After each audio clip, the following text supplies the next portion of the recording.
ప్రభుత్వ రంగంలోనే హాస్పిటల్స్ రావాలి, ప్రభుత్వ రంగంలోనే మెడికల్ కాలేజీలు రావాలి, ప్రభుత్వ రంగంలోనే మెడికల్ కాలేజీలు రావాలి. ప్రైవేట్ పరం చేయొద్దు, ప్రైవేట్ పరం చేయొద్దు, ప్రైవేట్ పరం చేయొద్దు,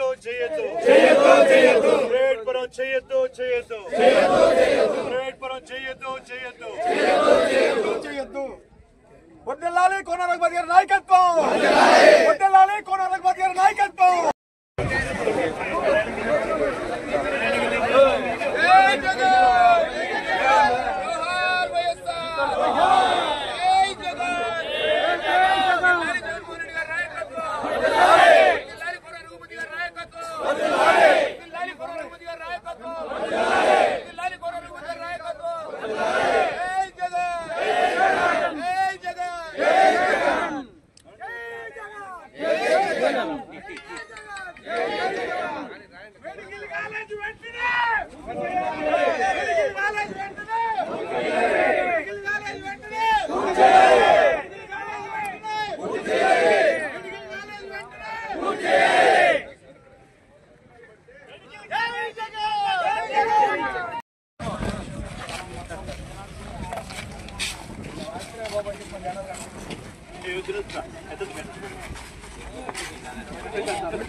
నమస్కారం.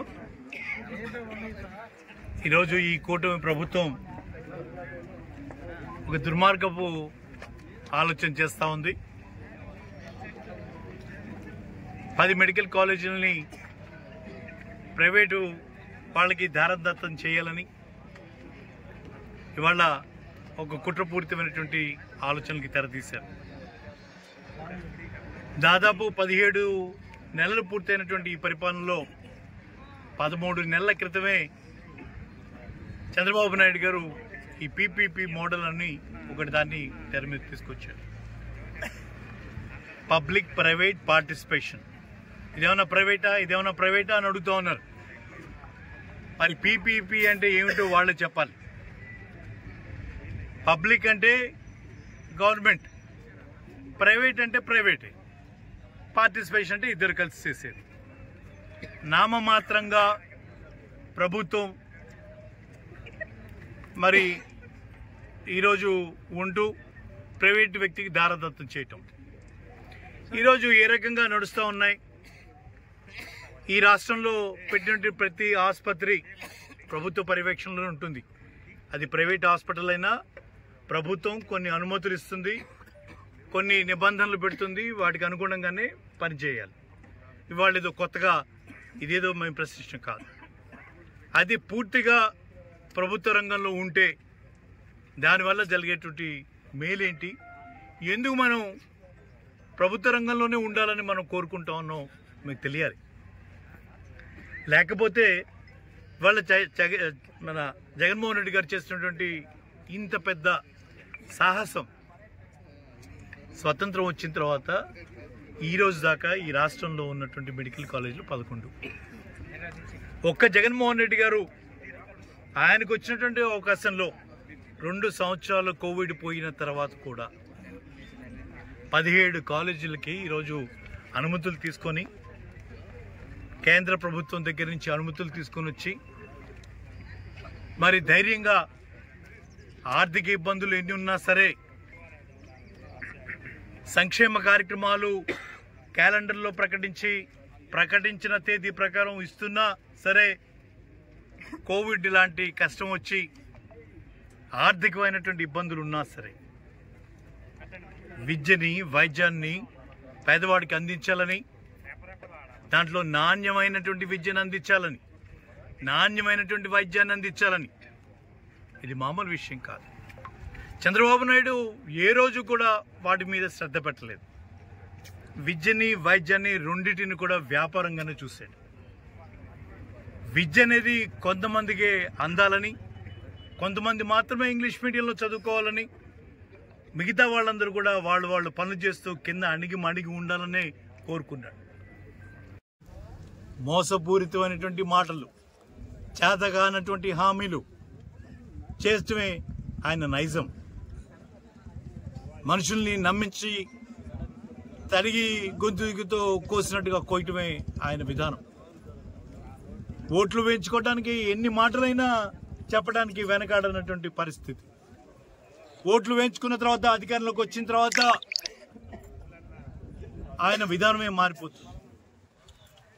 ఏ పేదవాడి పక్షాన్ని నిలబడ్డు, ఏ పేదవాడి గురించి ఆలోచన చేయడు.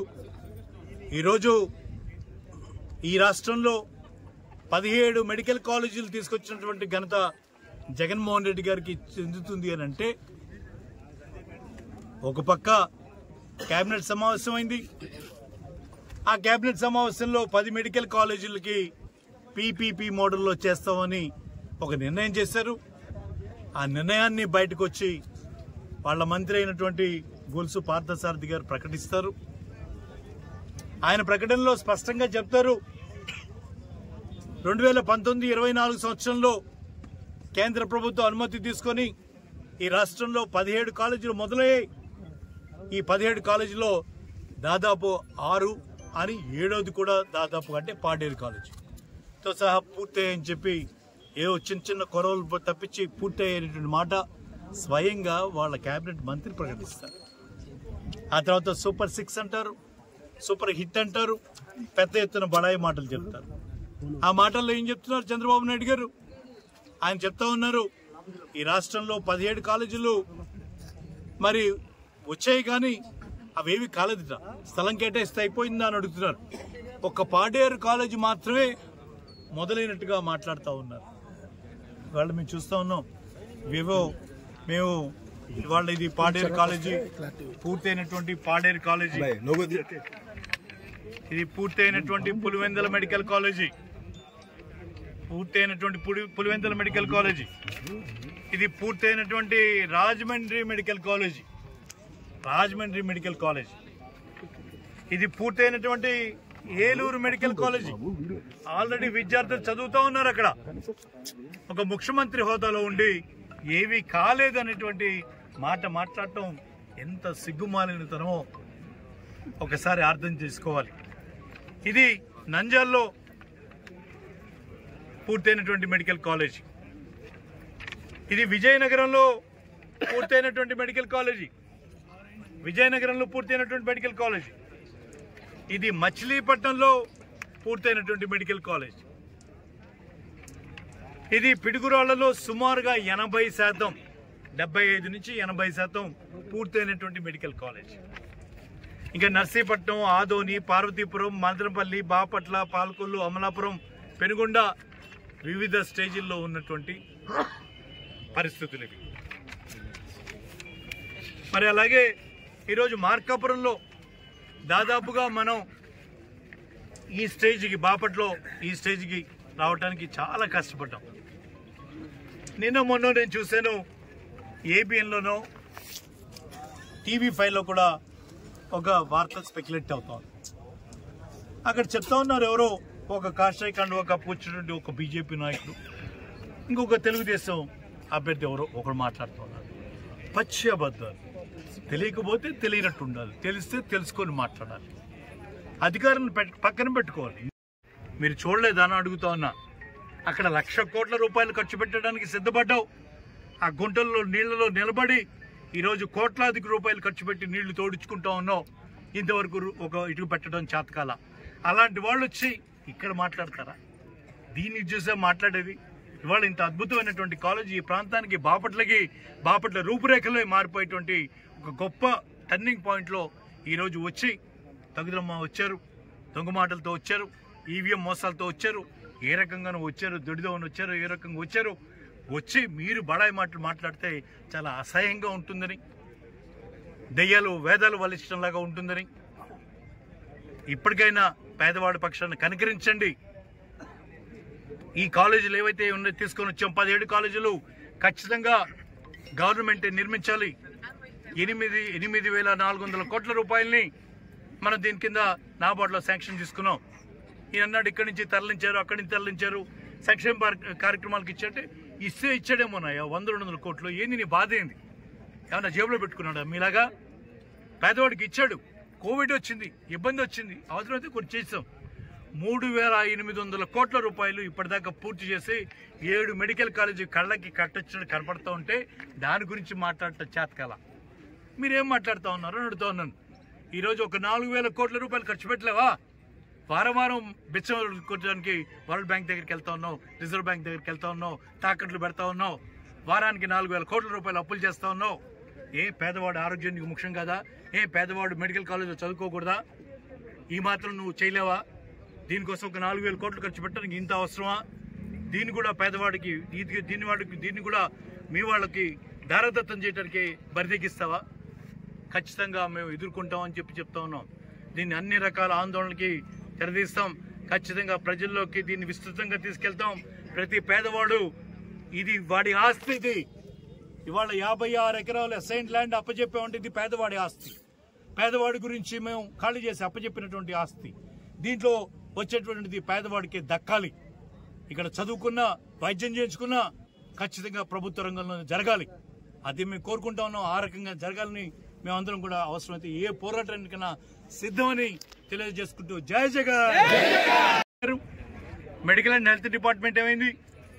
ఇక్కడ ఉన్నటువంటి ఉండాల్సిన ఏమయ్యాడు? విషయాలు తెలుసుకోవాల్సిన జ్ఞానం లేదా? 56 ఎకరాలు ఒక్క రూపాయి ఖర్చు లేకుండా 2 కిలోమీటర్ల డిస్టెన్స్లో నడిబొడ్డు నుంచి బాపట్ల నడిబొడ్డు నుంచి 2 కిలోమీటర్ల డిస్టెన్స్లో 56 ఎకరాలు ఇంత బ్రహ్మాండమైన ల్యాండ్ అప్పచెప్పి పక్కనే రైల్వే స్టేషన్ 1 కిలోమీటర్ డిస్టెన్స్లో రైల్పేటకి ఆనుకొని ఉన్నటువంటి ఏరియా దాదాపు నగరంలో పార్ట్ ఇది. ఇటువంటి విలువైనటువంటి భూమిని గుర్తించి గమనించి తీసుకొని వస్తే ఒకడంటాడు చెరువు అంటాడు, ఒకడంటాడు దొరువు అంటాడు. చెరువులో దొరువులో కట్టకూడదా? మరి ఈరోజు ఐకానిక్ బిల్డింగ్ కడతా ఉన్నారుగా. ఎక్కడ కడుతున్నారు? అమరావతిలో కడుతున్నారు. ఇప్పటి వరకు మరి ఇటుక ఎందుకు పెట్టలేదు? నీళ్లు తోడటానికైనా ఖర్చు కూడా ఇది ఖర్చు కాదు. ఈరోజు నీళ్లు తోడుతా ఉన్నారు, కంప కొడతా ఉన్నారు. ఇంతవరకు చేతకాలం. 2014-19లో చంద్రబాబు నాయుడు గారు ఆయనే ముఖ్యమంత్రి. సంవత్సరంన్నరకే హైదరాబాద్ నుంచి పారిపోయి వచ్చాం. 3.5 సంవత్సరాలు మీరు వెలగబెట్టింది ఏంటని అడుగుతా ఉన్నారు. రాజధాని కడతా అన్నారే, ఒక్క శాశ్వతమైనటువంటి బిల్డింగ్ కట్టారా? తాత్కాలిక శాసనసభ, తాత్కాలిక సెక్రటేరియట్, తాత్కాలిక కోర్టు. మీరన్న మాటలే. శాశ్వతంగా ఒక ఇటుక ముక్క పెట్టలేనటువంటి వాళ్ళు ఈరోజు జగన్మోహన్ రెడ్డి గారు 17 మెడికల్ కాలేజీలు తీసుకొచ్చారు. రాష్ట్రంలో కోవిడ్ లాంటి సిచ్యువేషన్ అధిగమించి ఆ సమయంలో గుర్తించారు ఆయన. ఈ రాష్ట్రం విడిపోయిన తర్వాత main multi super speciality hospitals అన్ని కూడా హైదరాబాద్లో ఉండిపోయాయి. హైదరాబాదు మరి లేకపోతే బెంగళూరు, మద్రాసు వెళ్లాల్సినటువంటి పరిస్థితి. మన రాష్ట్రంలో ఈ లోటుని తీర్చడానికి కేంద్ర ప్రభుత్వం తీసుకొచ్చినటువంటి ఒక కార్యక్రమాన్ని అందిపుచ్చుకొని మీనమేషాలు లెక్క పెట్టకుండా మరి అందిపుచ్చుకొని ఈ రకంగా శరవేగంగా పరుగులు తీయించి 7 కాలేజీలు పూర్తి చేశారు. దాదాపు 15 నుంచి 20 సంవత్సరాల అనుభవం చెప్పుకునేటువంటి వాడివి ఒక్క కాలేజీ కూడా పెట్టలేదే. నిన్న నిస్సిగ్గుగా ఏం మాట్లాడుతున్నావు? తమ్ముళ్ళు ఈ రాష్ట్రంలో కాలేజీలు పెట్టిందంతా మనమే కదా అంటున్నాడు. అంటే ఆయన ఉద్దేశం ఏంటో తెలుసా మీకు? ఈ 17 కాలేజీలు అనుమతి ఇచ్చింది వాళ్ళ కూటమి ప్రభుత్వం కాబట్టి మేమే కట్టినట్టని సిగ్గు లేకుండా సిగ్గుమాలిన స్టేట్మెంట్ ఇస్తా ఉన్నాడు. ఎప్పుడు ఇచ్చింది ఈ కూటమి ప్రభుత్వం? ఎన్డీఏలో నువ్వు ఎప్పుడున్నావు? ఎన్డీఏలో ఎప్పుడు మనం తెచ్చుకున్నావు అనుమతులు? అంటే 2019-24లో నీకు సంబంధం లేదు బీజేపీతో. మోడీని నానా మాటలు మాట్లాడావు. ఆ ప్రభుత్వానికి దూరంగా నువ్వు నిలబడావు. ఆ సమయంలో ఏమైనా స్థలం ఇచ్చావా? ఏమైనా డబ్బులు ఇచ్చావా? ఏమి ఇచ్చావని చెప్పి నాది అని చెప్పుకునటానికి ఏ మాత్రం కూడా సిగ్గుపడకుండా మాట్లాడుతున్నావు అంటే ఇంకా రాజకీయాలని ఎంత దిగజార్చారో మనం అర్థం చేసుకోవచ్చు. ఈరోజు ఎంతో కష్టపడ్డాం. జగన్మోహన్ రెడ్డి గారు పెద్ద ఎత్తున ఇవి తీసుకురావాలంటే నాయకులందరూ కూడా మరి అన్ని చోట్ల నాయకులు స్థలాలు వెతికి పట్టుకొని రెవెన్యూ వాళ్ళని పట్టుకొని చేసాం. ఇది అంటా ఉన్నారు. మనం వెతికినప్పుడు ఇది సుమారుగా ఒక రాజుగారు సూర్య సత్యన్ రాజు గారిది అని చెప్పి గమనించి ఆయన అడిగాం. 25 ఎకరాలు ఉచితంగా ఇస్తా అన్నాడు. ఆయనకి పట్టా రిజిస్ట్రేషన్ ఉంది కదా, బ్యాంకులో లోన్లు కూడా తీసుకున్నాం అంటే ఆయనదేనేమో అనుకున్నా, నాకు తెలియదు కదా. సరే 25 ఎకరాలు మనం ఉచితంగా ఇప్పించి మిగతా దానికి ఏ రోజు అనుకోలేదు. స్వర్గీయ రాజశేఖర రెడ్డి గారు ఆయనకు వచ్చినటువంటి అవకాశంలో మొట్టమొదటిసారిగా రాజీవ్ ఆరోగ్యశ్రీ తీసుకుని వచ్చి పేదవాడికి కార్పొరేట్ వైద్యాన్ని అందించాడు. మరి అంతకుముందున్నటువంటి పరిస్థితి రాజశేఖర రెడ్డి గారు వచ్చిన తర్వాత పరిస్థితి మనం ఎప్పుడు కూడా 19 చూస్తూ ఉంటాం. 15 సంవత్సరాలు పూర్తి చేసుకున్నాడు. మళ్ళా ఇంకొక 5 సంవత్సరాలకి ముఖ్యమంత్రిగా ఉన్న చంద్రబాబు నాయుడు గారు పేదవాడి గురించి, పేదవాడి వైద్యం గురించి